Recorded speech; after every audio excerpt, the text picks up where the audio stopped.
Good morning. Thank you for joining us, Bethlehem Lutheran Church. Today is February 7, 2021, Super Bowl Sunday, an unusual year of sports that we've had this year. Typically on Super Bowl Sunday, Bethlehem, we take up an offering for that in that big Super Bowl and donate that to the charity of our choice, and we obviously won't be doing that today. But if you would like to donate to the charity of your choice, I can suggest the Second Harvest Food Bank, great place. And I think that's where we typically send our offerings anyway. So find a place that's worthy of your donation and send that off anyway. And this month of February, often a love month focused on love. We'll learn a little bit about St. Valentine's this year, who he was, but most of the songs that we'll do this month are focused on the love of God, Christ's love for us. If you have any requests, please send them my way. We'd love to hear from you. And our Holden evening service, we will be publishing that on Wednesday evening, so you'll be able to sing along the Holden with us starting on Ash Wednesday, February 17th. So thanks for joining us. And we hope you have a celebration today, safe celebration with the Super Bowl in your own little bubble. Have a good day. Another time. Think about his love. Think about his goodness. Think about his grace that's brought us through. For as high as the heavens above, so great is the measure of our Father's love. Great is the measure of our Father's love. Think about his love. Think about his goodness. Think about his grace that's brought us through. For as high as the heavens above, so great is the measure of our Father's love. Great is the measure of our Father's love. How could I forget his mercy? How could I forget his love? He satisfies, he satisfies, he satisfies my desire. Great is the measure of our Father's love. Great is the measure of our Father's love. Great is the measure of our Father's love.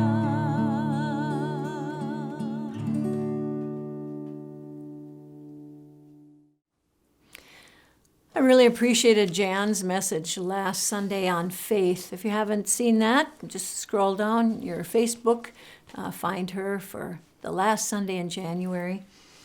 I thought that was kind of a cool testimony that she gave, and thought it was appropriate today to give a testimony from someone in the sports world, as long as we're celebrating such a big event in our United States, the Super Bowl. Tony Dungy. Here, and this is an article that was published in the Decision magazine, a Billy Graham publication, around 2016, I think. And I'd like to read that for you today. A knock on Tony Dungy's door at the Stanford Court Hotel in San Francisco sent his heart racing. On the other side of that door, on that afternoon of February 6th, was the answer to his burning question, would he be inducted into the Pro Football Hall of Fame's class of 2016. This was his third year of eligibility and his third year as a finalist.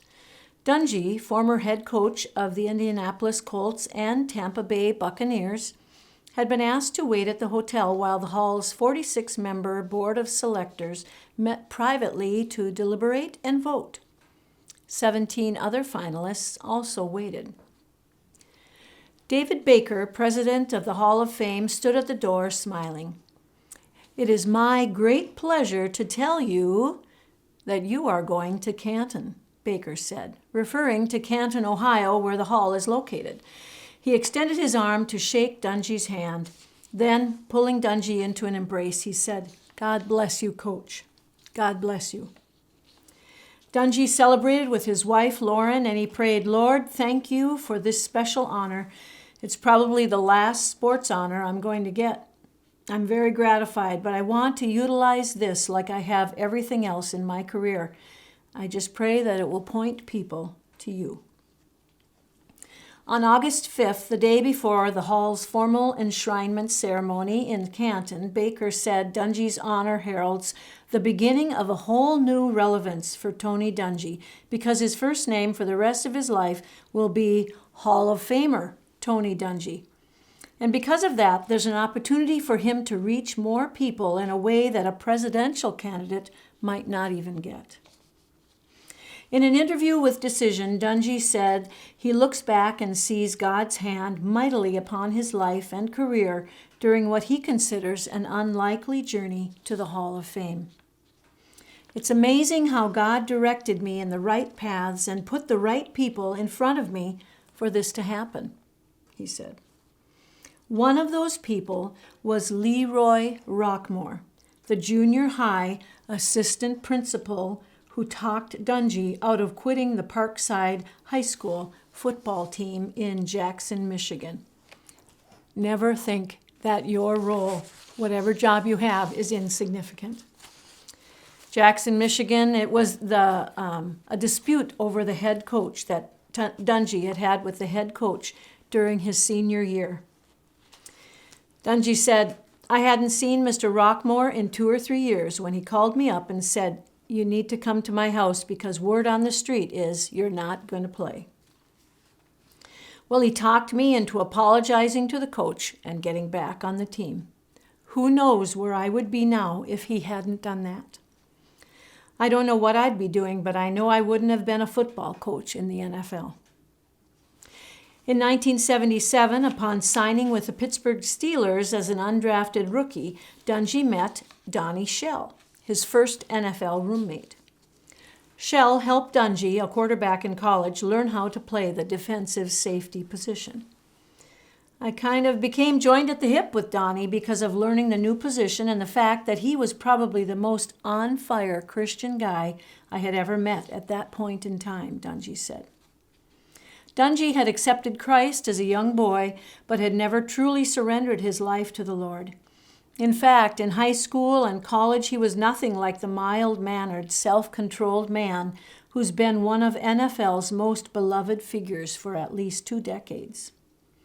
"My high school buddies laugh like crazy when people describe me as cool and calm," Dungy said. "Back then, I was ultra-competitive and hot-headed. I was the guy who got thrown out of games and was given technical fouls in basketball." After meeting Shell, all of that began to change, particularly after Shell confronted Dungy during the Steelers' '77 training camp. Dungy was stressed out, Shell recalled. "He really thought he wasn't going to make the team," Shell said. "I saw the concerned look on his face, and I said, 'Well, maybe in this instance, you're putting football before God and before the things he wants you to learn from what you're going through.'" Dungy was halted. He stroked that long chin of his and said, "Man, I never thought about that." Shell said his testimony about that is in the first book he wrote, about how that moment turned his life around spiritually and helped put his priorities in order. Dungy became an assistant coach after playing only 3 NFL seasons. He eventually wound up in Minnesota. where he spent 4 seasons, 92 through 95, as defensive coordinator. That's where he met Minnesota Vikings chaplain, Tom Lamphere. From the very first day I got there, Tom talked about serving the Lord, Dungy said. He would always say, you're going to have a chance to do something someday that speaks for the Lord, and you need to be prepared. Lamphere led Dungy in a year-long study of the book of Nehemiah. Every Monday they would meet and study. Lamphere told him, this is the best book on leadership, and you're going to need to fall back on this. Lamphere also counseled Dungy through his repeated failures at landing a head coaching job. Though Dungy's Vikings defense ranked number 1 in the NFL in 1993, he didn't even receive an interview for a head coaching position. Interviews in subsequent years spawned rumors that perhaps he was too nice and mild-mannered to be a head coach. Tom was right there to say, don't worry about that, Dungy said. Do your job the best you can do and let the Lord make the decision on the next step. Dungy's opportunity came in 1996 when he was hired by the Tampa Bay Buccaneers. And though he led them from obscurity to postseason prominence, his tenure ended after 6 seasons and a difficult playoff loss. There was a quote from a news person that after his time at Tampa Bay, I'd like to read to you. This is Andrew McAllister. He was a guest columnist at St. Petersburg, Florida Times. He says this: Tony Dungy's lasting gift to the Tampa Bay area wasn't just a winning football team. It wasn't simply a boost to the community's self-esteem, though that's a part of it. His true legacy and the reason people know his decency and flock to support him and his family is that he let us be sports fans and then become winners with a clean conscience. For a while, we got to follow our NFL team passionately and fanatically without checking our integrity at the door. That's being a leader. So, Dungy was unemployed for less than a week after he lost that position with Tampa Bay, and the Indianapolis Colts hired him as head coach and paired him with star quarterback Peyton Manning and super astute general manager Bill Polian, a 2015 Hall of Fame inductee. The Colts made the playoffs all 7 seasons Dungy coached, and in 2007 he became the first African-American head coach to win a Super Bowl.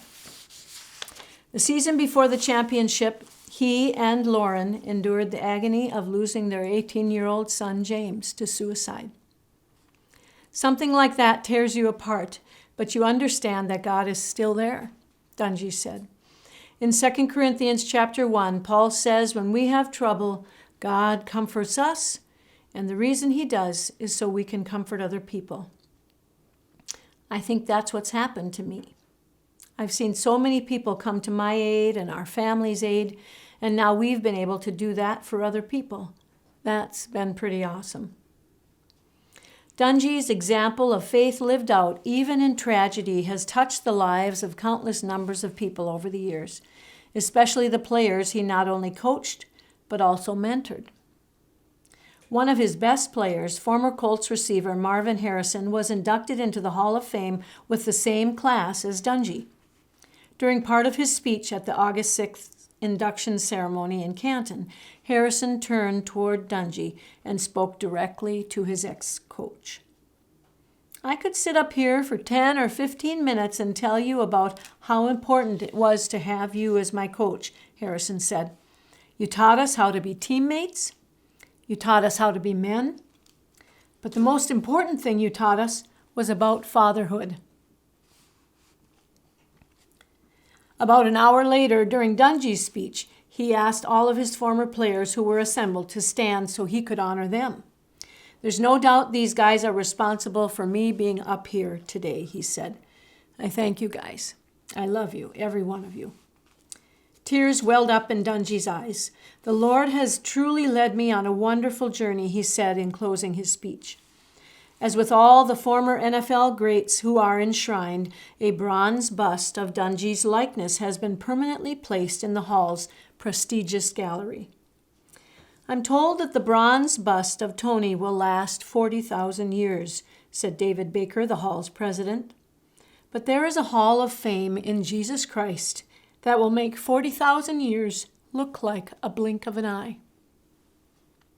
Let me close with a couple of verses from Colossians chapter 3, verses 23 and 24.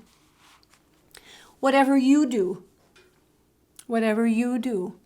work at it with all your heart, as working for the Lord, not for human masters, since you know that you will receive an inheritance from the Lord as a reward. It's the Lord Christ you are serving. Thanks for joining us today.